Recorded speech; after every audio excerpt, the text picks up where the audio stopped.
there a rate?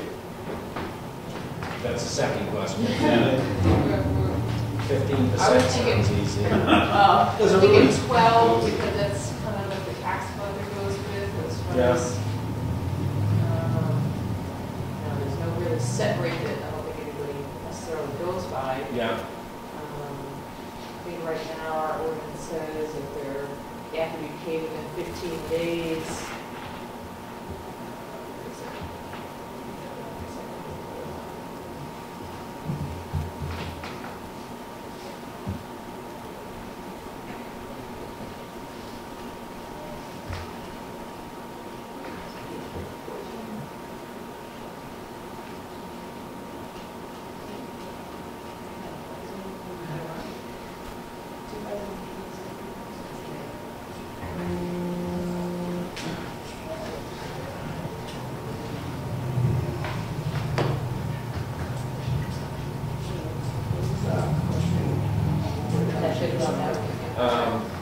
Right now, if a septic hauler doesn't pay his bill on time, there's no interest generated, so there's no encouragement to make sure the bills are paid on time.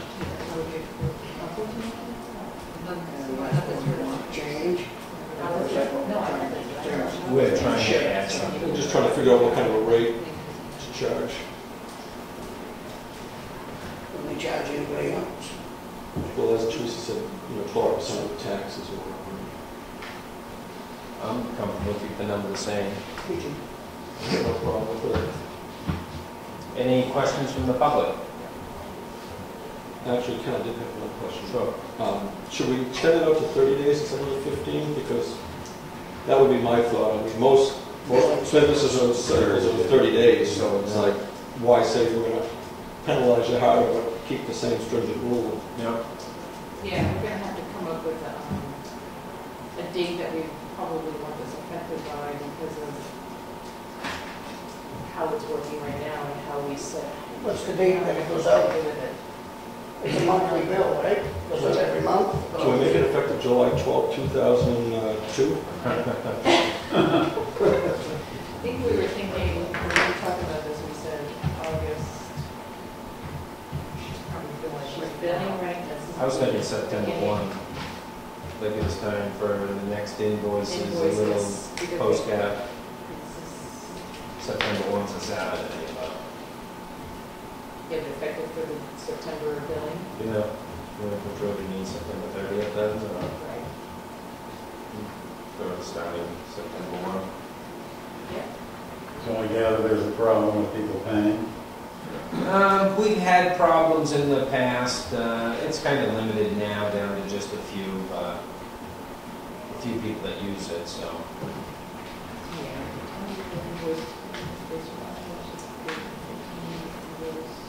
Which section are you on? On page 23.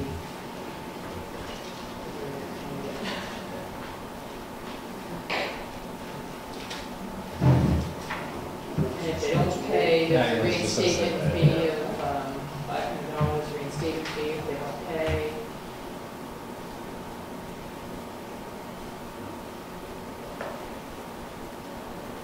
So,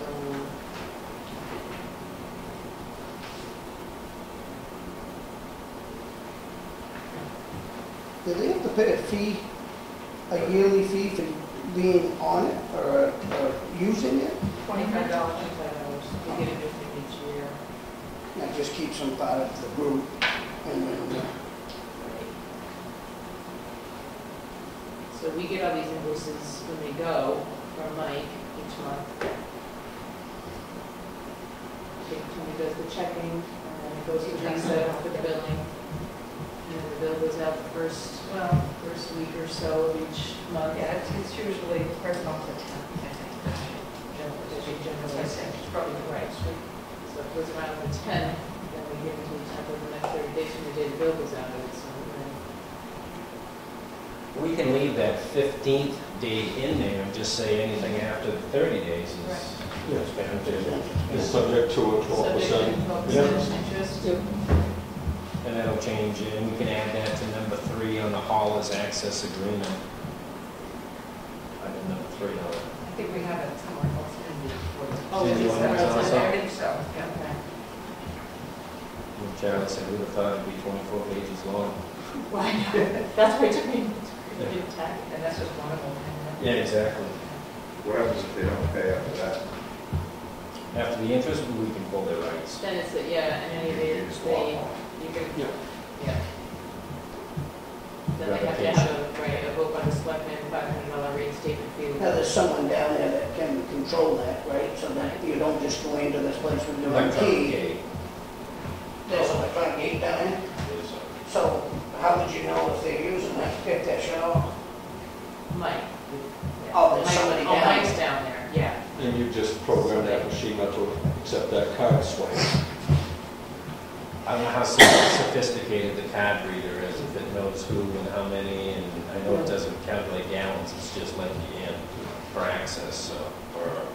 Well, they go down and get it weighed, that's why it doesn't Exactly. calculate the gallons. Yeah. So if they convert gallons to pounds was the problem originally. Are you all set with the language? There's that one, and then Tony just pointed out to me on page.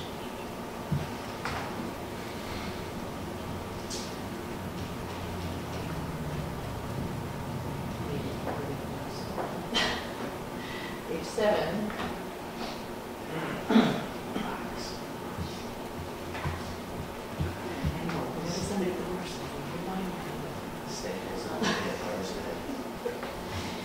Section 8, page 7. The last sentence, subject to discharge may only be received from towns of Wakefield or Brookfield who don't accept from Brookfield anymore. So It's actually highlighted on mine. Mine's too. yeah, we highlighted before. Why is that? We only accept from Wakefield now. When It's we been like did that for a while. yeah, when, that was for me, but that when we had to do new lagoons, otherwise, eventually, we wouldn't be able to, we had to become a treatment Oh, plant. yes. No, It it's just costs a that- lot of money, yeah, just a it's just- facility yeah. right now, so we didn't want to have And to. I think Added there's cost. a few left in the state too. Right. What we have there. So that's what we have to do, all the testing and. Yeah, and as soon as the testing comes back on, is when we'll end up with a treatment facility for several $1 million. So do you need to vote on this? Yeah. Yep, those. So, I'll make a motion to accept the wording, that we discussed. in Article 3, removing that highlighted area. Yeah. And changing it from 15 to 30 days, but keep it to 15 days. To get the bill in after 30 days of 12% 12%. penalty. Good with that, Peter? Yeah, but do I need to get some public input or? We asked once. Okay. What is, Gotcha. I'm good with that then. There's a I'll motion. second it. Motion made and seconded, no more discussion? All in favor? Aye. Beautiful, let's hit the public hearings. Appointment, Mr. Babson. Mr. Babson just would like a moment to introduce himself, and he's a candidate for county commissioner. Untitled. Kenny Call.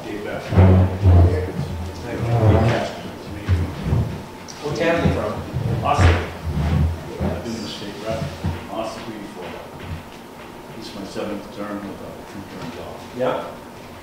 But I thought I'd come in here and talk to you about what your concerns are with the county and tell you a little bit about why I'm interested in it. Yeah. I started going to after I get defeated in 206, I went to my first commissioner's meeting in January. It must have been the 7th of January that year. I don't know what happened, whether it's habit forming or what. But in the next 5.5 years, it would give me the liberty of subtracting approximately 18 days if we had session this year on the same day. I've made 99% of the meetings. I'm like one of my opponents. I don't come and leave after public input. I stay the whole meeting. Yeah. And it just begins to grow. And we started going, and I don't take all the credit, but the Spencers from Effingham were there some of it. It was basically a secret meeting. You know, we sat out in the hall sometimes as much as 60% of the time. Some of the non-public sessions were over what color to paint a room, who was gonna get their snow shoveled first. It was just out of control. We kept going, we kept the pressure on, so now a fairly open meeting, they're running a $25 million business, and you really can't expect them to run it on Transparency. 2 hours a day on a Wednesday. But they come up and tell us what they're doing, and you're a lot more comfortable with it. And I just got to love going to the county government and listening to it and finding out what's going on. It's a $25 million budget. It could be run in a much more business-like manner. I don't think any of the three of you would have bought a $315,000 color permit in a nursing home and never gone out and asked anybody if they haven't and how did it work. Just go to the low bidder and order it. Yeah. They need some real business practices, and I run a very small business myself. But I guess some of my priorities, why don't I tell you mine first, and then you can tell me what your problems are. Number one is over the 5.5 years, it's just been an ungodly amount of grievances, suits, personnel management is out of control. The last one, as you know, we paid an outside attorney here last week $17,700 to investigate a harassment charge. We've got another one, a 13-page grievance coming along from a former employee at the nursing home. He's now back to work and has filed this 13-page. Today they announced they have another new one coming from the jail that they don't want to talk about. They're going to have to hire a lawyer for that. It's just out of control. Something needs to be done. I'm not sure that you can do it right away, but somehow we've got to control these suits. It's just costing us too much money. One of the other problems I've seen over the last 5 years and being on the delegation for 14 years is the budgeting cycle. As you know, it starts sometime around late October. The outside agencies come in. The commissioners have to have their budget in by December 1st. After that, the only people that can change it is the delegation, or is the delegation. So they go through that whole scenario, and then it starts all over again in January with the same thing going on. You run a budget from January 1st to, I believe we have to sign it March 31st. You run the first quarter without a budget. Yeah. And that's a problem. This could all be solved if we went to a fiscal year beginning July 1st. Now the problem becomes, what do you do with that extra 6 months that it takes for adjustment? For some reason, the other commissioners in the business office say that's a problem. I don't see it as one that can't be overcome. You guys are probably smarter on this than I am. It takes me a second to figure out where I am. Another priority, I think, is the use of the farm. We get 900 acres up there. We hired a young fellow, Will DeWitt, who's running. 3 years ago, we didn't sell one bag of camp firewood. This year, we're going to sell 8,000 of them at $3.75 a bag. Yes, there's additional cost because he brings the logs in on the log truck rather than cutting them themselves and hauling them in. If they cut them, they go off the bid and let them haul away. But the delegation continues to put the wraps on Will. He came in with a business plan for bringing back, starting some pig farm, selling pigs, breeding pigs. When I moved here 40 years ago, we had the best pigs in the county farm. And the equipment's all there, and the delegation didn't want to give them any upfront money to get going. But we should be utilizing that. Selling, gone from virtually no sales in blueberries to almost $3,000 last year. And he ought to be given the opportunity. He's done a good job, and he hasn't stumbled yet. And I'd like to see the farm. I raise a few animals myself, somewhat partial, but I'd like to see the farm given more of a chance. And on the same note, we have 9,000 acres, and there isn't one of them dedicated to the public to come out and use that land. You know, no ATVs, no motorcycles, no motorbikes, no hiking trails, no ski trails. We ought to be utilizing that land somehow. Maybe not all of it, but part of it. I'd like to see that done. And the next biggest issue coming down, I just attended it. The commissioners finished at 10 and it's back at 1 o'clock. Moultonborough, Wolfboro, and Conway didn't show up this time. Came to discuss getting a tax break for not using the dispatch service.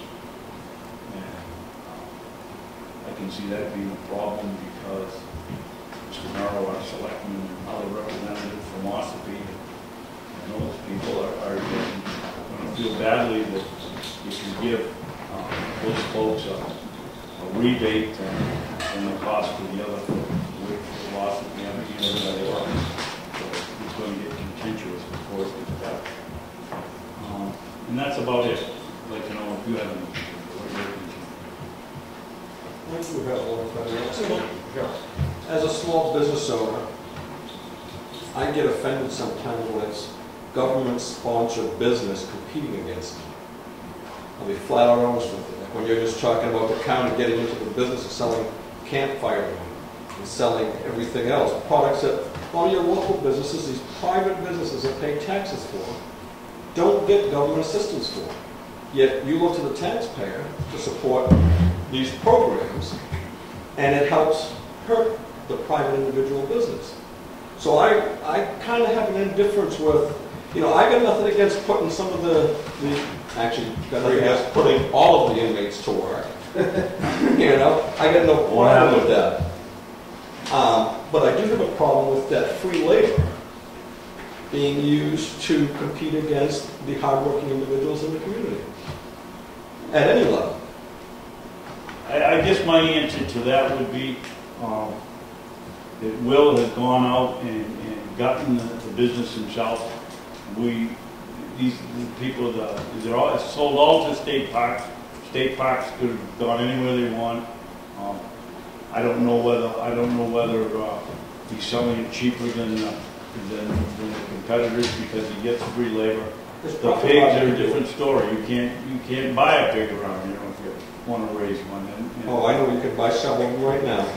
I could get on this phone and within 5 minutes own a pig if I wanted one, which I don't. But I'm simply saying. No, you have a point. You're using, when you're talking about Will going out, the state is obviously going to buy from the county before it buys from anybody else. That's a given. When you talk about Will going out, he's being paid by my tax dollar to go out and compete against my business. I see that as highly unfair. That's my own personal feelings. You're using my money to compete against my business. That is wrong. So that's a platform that I have a problem with, Mr. Babson. I'm sorry. I didn't want to call you out on that one because I basically agree with you if he's competing in something that everybody else is doing the same thing. But I don't believe he is. Agriculture, firewood. I can't see enough campfire wood signs at every craft store. But he doesn't sell it to the campground, to public camp, private. I know, but where does it stop? That's good question. Where does it stop? At one time when they were selling hay, they'd show up with the prisoners and put the hay right up into your barns and everything. And somebody's selling. But they still do it. And the answer to that is they've now changed since Will's gotten here. They used to do it for nothing. Yeah. Now they not only they were taking a quarter of a cord of wood up to Chatham and charging the same amount of money as if they were coming to Austin. Yeah. They're now charging if they stack it. They now charge if they put it away in the barn. They used to come down with a dump truck and just dump it in front of your barn and you put it away. Mm-hmm. I mean that's added value to the customer, and I don't see that. If someone's selling hay and they want to go put it away in your barn for the price, fine, but people don't want to do that. They want you to come pick it up. Yeah. So you do have a point, and you have a point. Yeah. Privatization is the main thing I think that a lot of areas are going. The more you can privatize government, the better off it is, I think. Would you privatize a nursing home? Not after we just built a brand new huge facility. It might have been worth thinking about a few years ago. So the problem there was in all this discussion is nobody would take the open. No. So what do you think what do you want to do with that? What's your intention with the old nursing home? I'm very much in favor of moving the cooperative extension into it.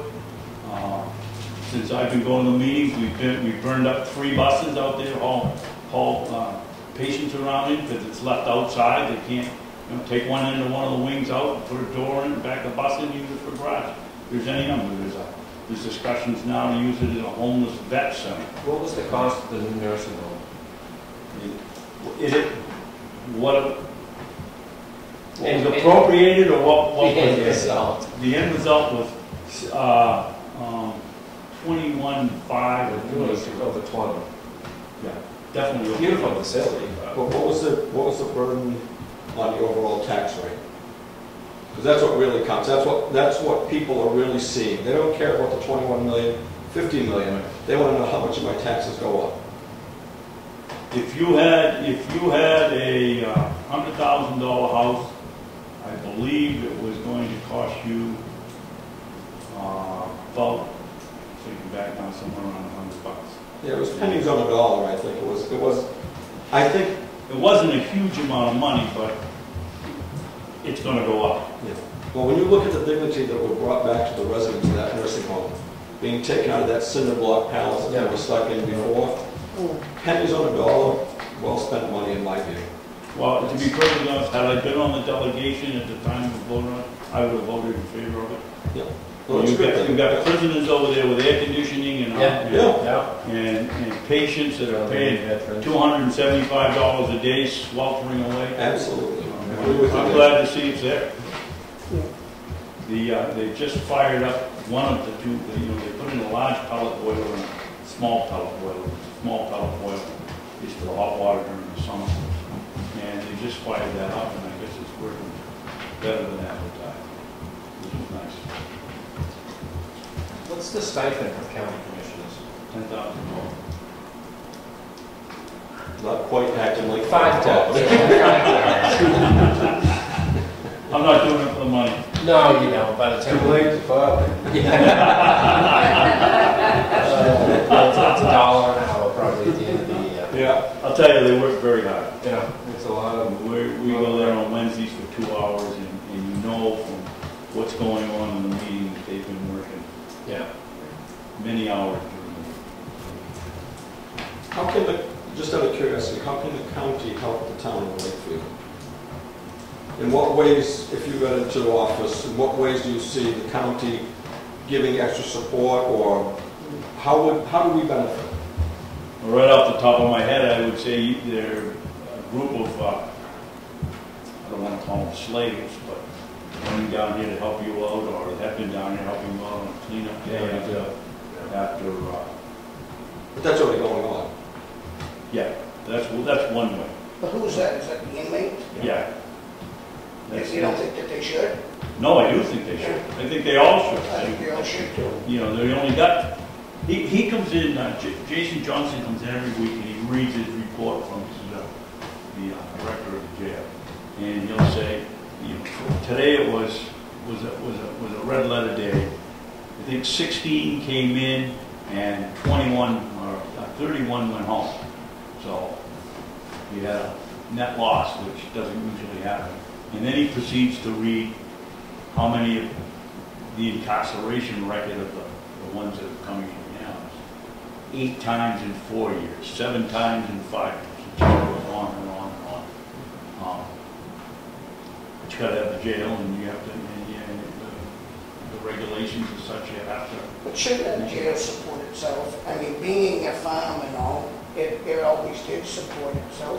You can't put them out. You can't put them out on the only time you can put a prisoner out is after he's been sentenced.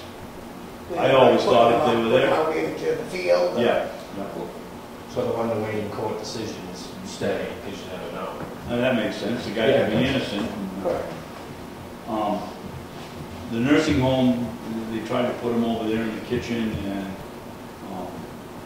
there was a firestorm. They didn't want to deal with the old people. So. But at the same time, instead of trying to raise your products and sell them on the open market, I guess where I would go with this is, why can't the jail be self-supported? Why can't they grow their own food? Why can't they take care of their own products in that way? And supply the nursing home so that they can relinquish some of the burden of the food budget?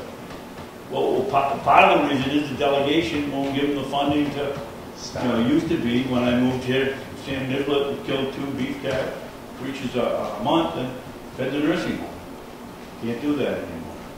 But is that because of federal regulations saying, the USDA is saying, you can't do that? Or No, is that because of the because- county commissioners, or is that? No, it's not because of the federal government, because they go to the federally inspected meat slaughter over here, right over in Wyndham. Mhm. The reason is they can only get 2 or 3 or 4. A big day of sending people out is 6 people. So, who's gonna do all this work if you can only send 6 out? If you could send them all out, they ought to be able to raise a lot more. Then you get the delegation that won't give them the money to get started. So, But if you want to send out a lot of them, then I can see where the issue comes in. You can't send 50 people out there and have 2 people watching. right. So they'd have to incorporate more sheriffs, I'm assuming. So that might be one of the hindrances of it. But there's always building a cage around the entire field and marketing it that way. This is where you'll come into play. You're gonna change that, right? Well, we are working on, I'm chairman of the subcommittee for the jail, we are working on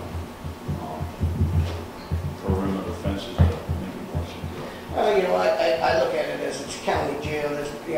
Yes, there's maybe a murderer might be in there on a holding part of it for a month or 2, but I mean, basically, it's not major violations that these people in there. I don't know why they're such a burden to society, why they can't come down and you have a certain day that they come down and serve the town of Wakefield by going out and picking up the streets and all this stuff. I mean, the problem is we've become too lenient on everything, and we allow this to all happen. That they don't have to do anything. I mean, it's almost a privilege to go to jail these days, That discussion came up last week, and it has to be court ordered, and that's the problem.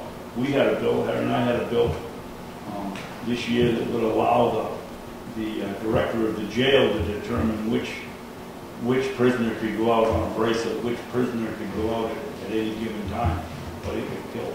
We don't have the hard noses up here that you have in Manchester and and counties. Yeah. other counties.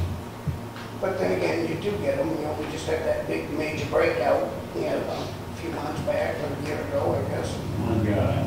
One guy, Second guy in 12 years. Rochester. Yeah.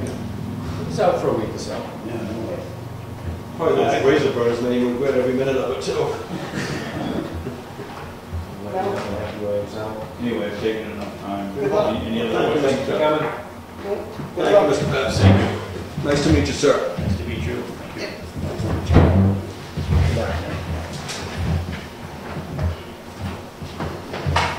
Next, thought I saw Mrs. Colbath sneak in, and she is going to introduce new superintendent of the SAU, Jay McIntire.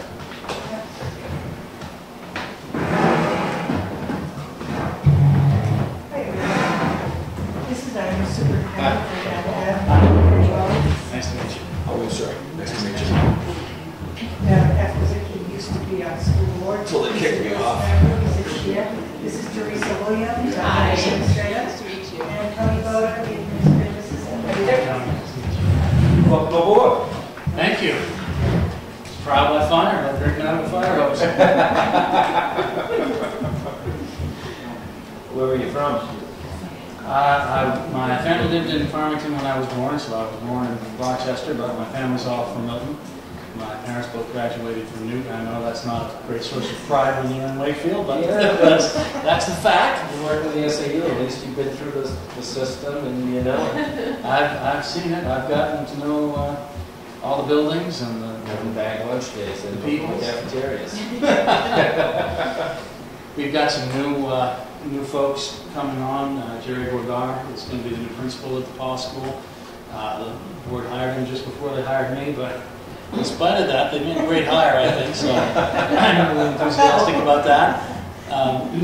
We're interviewing for an assistant principal as well because he has moved on. So you've got basically a whole new administrative team. That's costly. Yeah. It's costly